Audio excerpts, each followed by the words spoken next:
네, 여러분 안녕하십니까. 강배욱 박사의 주린이를 위한 경제기사 읽기. 오늘 5월 11일 목요일 방송입니다.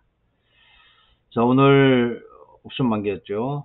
그 사이 이제 옵션 만기를 겨냥해서 시장이 가두리 크게 변동을 하지 못할 것이다. 이런 말씀 드렸었고, 그 중심에는 금융투자 매매가 있을 것이다. 이렇게 말씀드렸었는데, 결국 이제 금융투자만 배가 터지는 에, 그런 상황으로 마무리가 됐습니다. 이건 이제 옵션이나 선물 아니면 동시만기 이런 것들이 있기 때문에 이거는 그 때가 되면 방법 없이 나오는 그런 일들입니다. 그래서 그걸 이제 맞춰가지고 시황을 보는 것이 중요하죠. 자, 이제 문제는 미국의 CPI가 4.9 나왔잖아요. 이것은 이제 금리 인상을 이제 멈추게 하는 그런 요인이 될 것으로 보여지는데, 내일부터의 시장이 중요할 것 같습니다. 내일부터 이제 5월 만기였으니까 6월, 6월은 동시만기란 말이에요.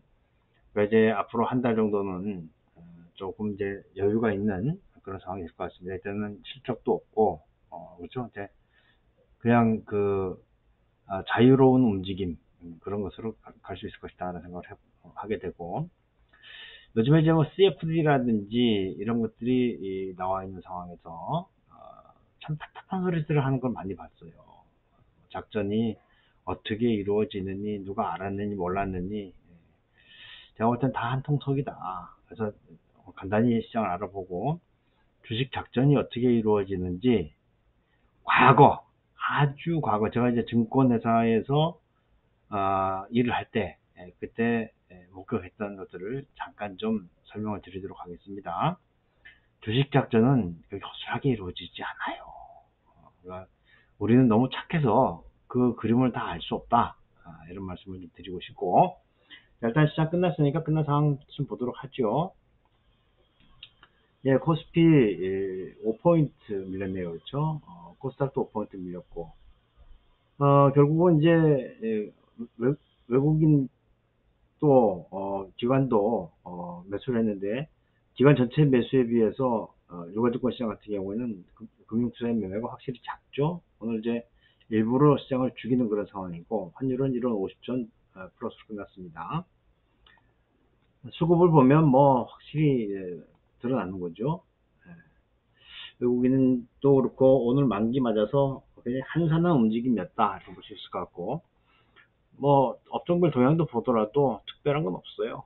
특별한 건 없고, 차트 여전히 좀 지지부진한 그런 움직임들, 이동평균선이 꼬여 들어가는 그 과정, 여기서는 이제 시간을 가지면서 에너지를 축적하고 분출시키는 그런 일들이 필요하다 이렇게 생각이 듭니다. 시가총액 상위 종목들 움직임을 보면 오늘 뭐 2차전지들 좀 많이 밀렸습니다. LG에너지솔루션, LG화학 이런 것도 많이 밀렸고, 올라간 거 보니까 금양, CS윈드, 메리츠금융지주, 코스모신소재, LS, 파노션 이런 것도 올라갔고요. 밀리는 것은 이마트, GS 리테일, NC소프트, SK바이오사이언스, 한미사이언스 이런 것도 좀 밀려 들어갔네요. 코스닥에서 에코프로 BM이나 에코프로 많이 밀렸어요. 올라간 것은 윤성, FNC, 루닛, 현대무벡스, 성우하이텍, 레인보우 로보틱스, LS 바이오 이런 것들 올라갔지만, 밀리는 것은 바이오니아, 바텍, 에지온, 에코프로, 에코프로, 에코프로 BM, LNF, 참, 그죠? 이 급등했던 종목을 따라가는 것은 굉장히 위험하다. 이런 말씀 계속 드립니다. 테마주들 보면 원자력 설계 시공 올라갈 거 뭐 있을까요? 다 팔아먹었는데 원자력 일진 파워가 올라가군요. 항공우주, 의료기, 안과, 헬스케어 그렇습니다. 특별히 보이는 게 없고, 해외 변수를 잠깐 보면 달러 인덱스는 반등하다가 살짝 좀 주저앉는 분위기고, 국제유가도 다시 대밀리는 그런 상황이죠. 금도 큰 움직임이 없고, 환율은 오늘 낙폭이 있다 다시 올라왔고, 여기 이거죠. 여기 지금 금융투자의 오늘 최종 포지션입니다. 최종 포지션. 기가 막히게 그냥 딱 고점에 끝났어요. 이건 뭐 방법이 없는 거죠. 외국인 손해받고 개인 투자자들도 손해를 받습니다. 금융투자 승! 이렇게 보면 될 것 같고, 금리는 오늘 올라왔네요. 그렇죠? 경기지표가 이제 어제 5월 10일 날 CPI 헤드라인 봐야 되겠죠? 헤드라인 4.9 나왔어요. 4.9. 그러니까 전망치보다 낮게 나온 거고, 나중에 다시 한번 기사를 가지고 보도록 하겠습니다. 자, 주요 기사들 잠깐 좀 보면 오늘 시황 특별한 게 없어요. 코스피 부채 한도 협상 불안감의 하락막. 미국 부채 협상하는데 우리가 무슨 하락막을 합니까? 그냥 협상이 되겠죠. 안 그러면 저기 정부가 셧다운 되는데, 그 셧다운도 한 번, 두 번 된 게 아니고, 그냥 불러가는 겁니다. 이제 걱정할 거 없습니다. 걱정할 거 없고, 일단 이제 CPI가 나왔기 때문에 그게 이제 시장에 어떻게 영향을 주느냐 하는 것 같은데, 지금 저기 CME의 페드 워치를 한번 잠깐 좀 보도록 하죠. 다음번 FOMC가 이제 34일 남았어요. 34일. 6월 14일인데 지금 동결이 90%입니다. 그리고 7월에도 동결, 9월에는 25p 인하, 이게 가는 거예요. 그러니까 일단 금리는 고점에 왔다, 이렇게 보시면 될 것 같고, 미국 초보자 물가지수 2년 만에 최소 오름폭, 금리 동결 전망이 바로 나오잖아요. 미국 CPI가 2년 만에 최소 오름폭을 기록했다. 물가 상승 압박이 둔화함에 따라 미국의 연준이 다음 달 기준금리 동결에 들어갈 것이다. 이건 뭐 우리가 다 이제 본 거죠, 그렇죠? 결국은 이제 과연 그렇다면 지금 금리 인하를 예상하고 있는 그때에 하반기 이럴 때 과연 진짜로 금리를 내릴 수 있느냐, 이건 우리가 좀 지켜볼 일인 것 같고, 4월에 지난번에 한번 말씀드렸지만 외국인 증권 자금이 32억 달러 순유입됐고 반도체 개선 기대가 있다. 이건 이제 제가 아니라고 이야기해도 방법이 없어. 돈 가진 사람들이 사겠다는데 어떡합니까, 그렇죠? 그러면서 이제 이게 후속 보도가 나오는 거죠. 반도체 살아난다. 돌아온 외국인 주식 1조 2천억 매입.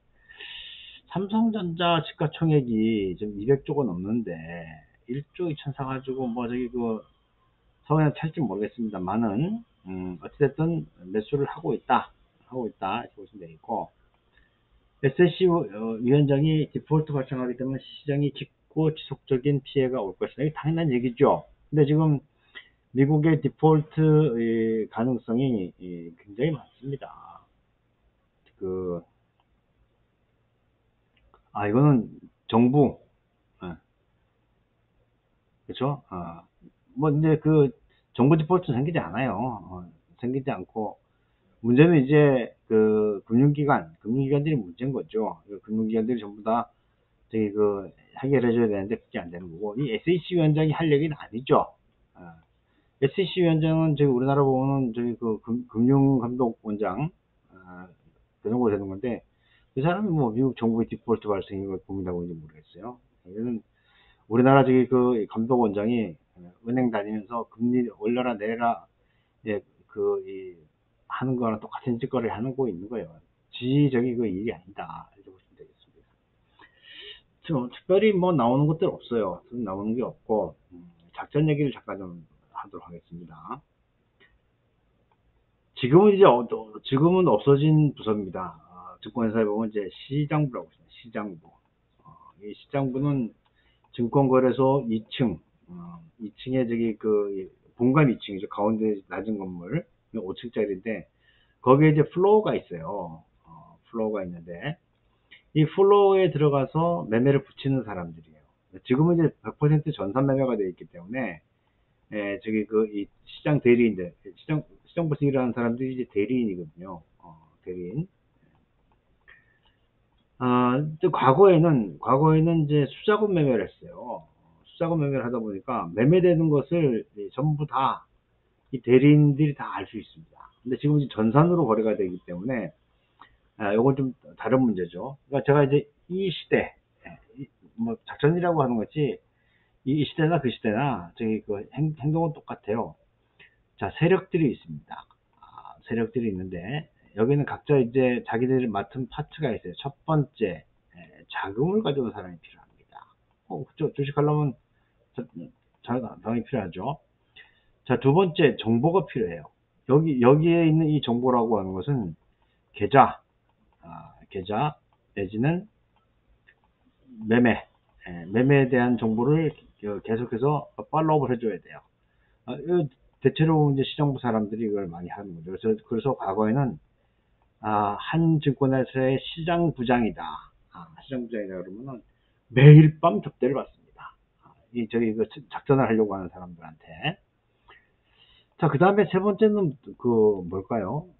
제가 이제 뭉뚱그려서 설명할 텐데, 세 번째는 뭐냐면 대주주 담당이에요. 대주주. 그러니까 작전을 하는데 대주주는 몰랐을 것이다. 굉장히 순진한 얘기입니다. 주식을 제일 많이 가지고 있는 사람이 누구예요? 대주주예요. 근데 여기 그 작전을 하는데 대주주한테 설명을 안 하고 작전을 해요? 웃기는 얘기죠. 대주주의 물량을 막아야 돼요. 대주주의 물량을 막지 못하면 그러면 그 작전은 할 수가 없습니다. 그렇잖아요. 그러니까 대주주의 묵시적인 동의 아예 명시적으로 하진 않겠죠. 왜냐면 난 원래 들어가니까. 그러니까 대주주는 알고 있다. 그러다 보니까 이제 때가 되면 어떻게 돼요? 재료를 터뜨려 주는 거죠. 재료는 무슨 재료예요? 살 때 호재를 터뜨려 주는 호재. 호재. 이게 뭐 터뜨려 주는 거죠. 근데 이게 불성취 공시, 허위 공시도 우리나라의 공시 규정을 보면은 1개월이에요. 1개월. 그러니까 공시 번복, 공시 변경, 이런 것들, 공시 불이행은 안 되고, 공시를 번복한다든지, 아니면 공시를 변경한다든지, 이런 것들은 1개월이 지난 다음에 하게 되면 제재를 받지 않습니다. 그러니까 그런 걸 다 이제 알고 있는 거죠. 그 다음에 네 번째, 누가 필요하냐? 주가를 끌어올렸어요. 주가를 끌어올리면 결국은 이 작전의 마지막은 뭐냐면 현금화입니다. 무사히 현금화를 해야죠. 현금화. 그래서 제가 그 강의 때마다 물어봐요. 도대체 누구한테 팔겠습니까? 그러면 사람들이 그래요. 개미들한테 팔지 않겠어요? 개미들이 미쳤습니까? 이렇게 높이 올라간 것을 따라가면 사게? 그렇지 않습니다. 이게 순진한 거예요.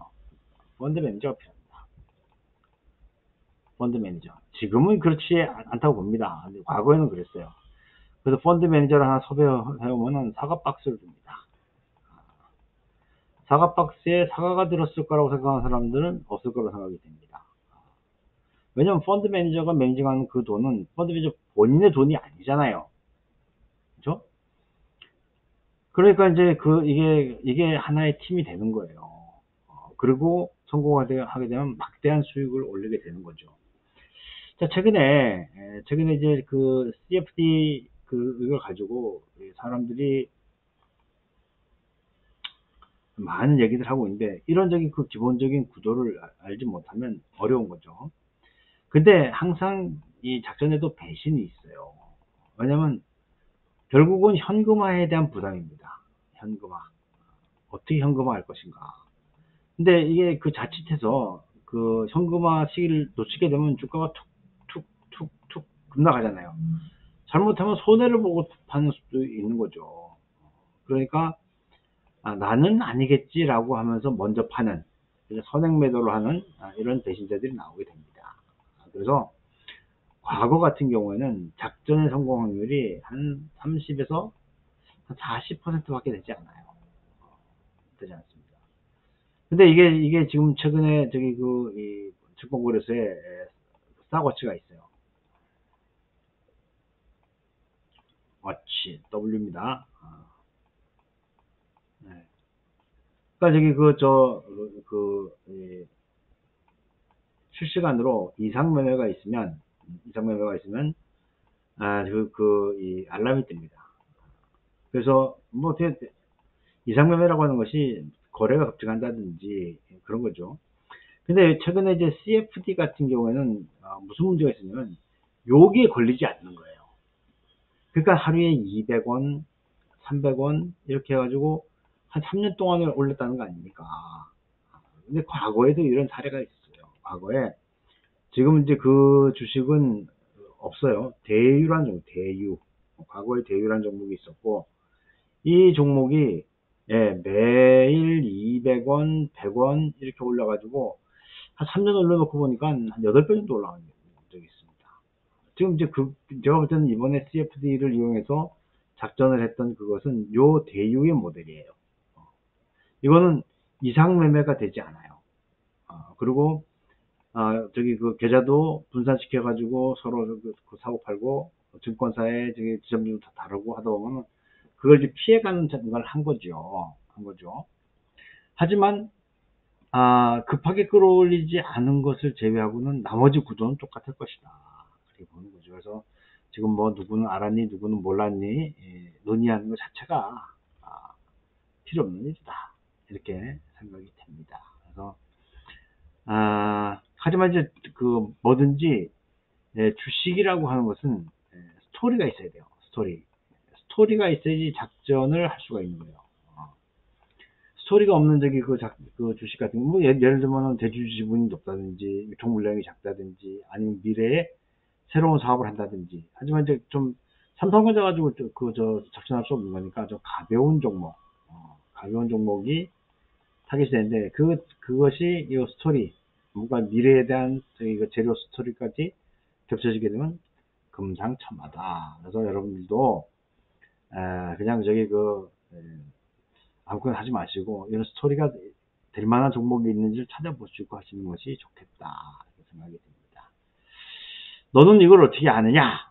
라고 물어보실지 모르겠는데 제가 증권 쪽에서만 짬밥이 35년이 넘습니다. 저는 수작업도 해봤고 그러니까 실제로 제가 매매도 붙여봤고 리서치도 해봤고 그 증권에서 영업 기획도 해봤고 그리고 학교에 가서 또 저기 그 논문도 쓰고 강의도 하고 책도 쓰고 아마 이 증권 쪽에서는 많은 사람들이 뭐 다양한 그 경험을 했겠지만 저보다 더 저기 이 적나라하게 현장에서 경험한 사람은 거의 없다. 왜냐면 지금 시장부가 존재하지 않기 때문에 그렇다. 이렇게 보시면 될 것 같습니다. 재밌죠? 나중에 이런 얘기들 또 할 수 있는 기회가 있으면 좋겠습니다. 마치도록 하죠. 고맙습니다.